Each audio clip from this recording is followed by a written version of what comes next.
Hello friends, তো আজকে রান্না করব মাশরুম।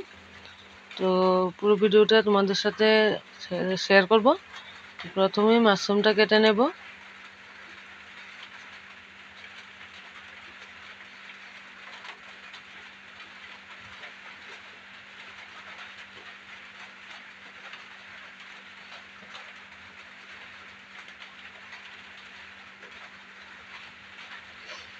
মাশরুমটা এভাবে কেটে নেব ছোট ছোট করে। এবার আলু কেটে নেব।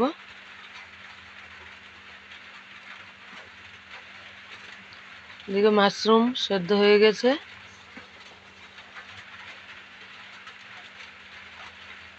এদিকে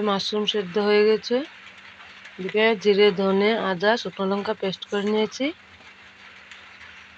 এদিকে মাশরুমের জন্য আলু ভেজে নিলাম।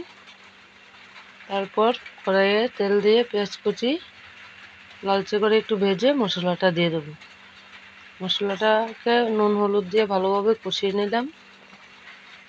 এবার দিয়ে দেব আলু আর মাশরুম, দিয়ে আবারও একটু ভালোভাবে কষিয়ে পরিমাণ মতো জল দিয়ে দিলাম।